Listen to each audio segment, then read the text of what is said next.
கடவுள் இறந்த யோவானை உயிர்த்தெழச் செய்திருக்கின்றார். தந்தை, மகன், தூய ஆவியின் பெயராலே ஆமென்.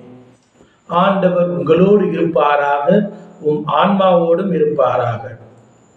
இறையேசுவில் பிரியமுள்ள இறை சொந்தங்களே, இந்த புதிய நாளிலே உங்கள் அனைவரையும் சந்திப்பதில் பெரும் மகிழ்ச்சி அடைகின்றேன். இறைவனுடைய ஆசீரும் அருளும் உங்களுக்கும் உங்கள் குடும்பத்தில் உள்ள அனைவருக்கும் கிடைக்க சிறப்பாக ஜெபிக்கின்றேன். இன்றைய நற்செய்தியானது மத்தேயு எழுதிய நற்செய்தி 14வது அதிகாரம் வசனங்கள் 1-12 முடிய உள்ள வசனத்தில் யோவானுடைய தைரியமும் அவருடைய நீதியையும் உண்மையையும் நாம் காண்கின்றோம். அதோடு கூட ஏரோதுடைய தவறான தீர்ப்பும் அவருடைய குற்ற உணர்ச்சியையும் இங்கு நாம் காண்கின்றோம். நம்முடைய வாழ்வில் நீதியோடும் நேர்மையோடும் நாம் இருக்கின்ற பொழுது நம்மை தவறாக தீர்ப்பிடுவார்கள். அதற்கு யோவான் ஒரு சிறந்த உதாரணமாக இருக்கின்றார். திருமுழுக்கு யோவான் ஏரோதிடம் அவருடைய தவறை சுட்டி காட்டுகின்றார். நீர் உன்னுடைய சகோதரன் மனைவியை வைத்திருப்பது சரியல்ல என்று சுட்டி காட்டுகின்றார்.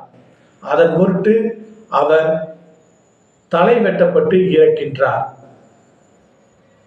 இங்கு ஏரோதுடைய குற்ற உணர்ச்சி மீண்டும் எழுகின்றது. நான் தான் அவரை கொன்னேனே, அவர் மீண்டும் உயிர்த்தெழ வந்துவிட்டாரே, அவராயிருக்குமோ என்ற எண்ணம் அவரை வாட்டி வதைக்கின்றது. அனுமிக்க சகோதரமே, சகோதரிகளே, பாவம் நம்முடைய அமைதியை கெடுக்கும். இங்கு நாம் ஏரோதுடைய வீழ்ச்சியையும் நம் ஆண்டவராக இயேசு கிறிஸ்துடைய எழுச்சியையும் பார்க்கின்றோம். சிந்திப்போம். நாம் பாவத்திற்கு அடிமையாக வாழ்கின்றோமா?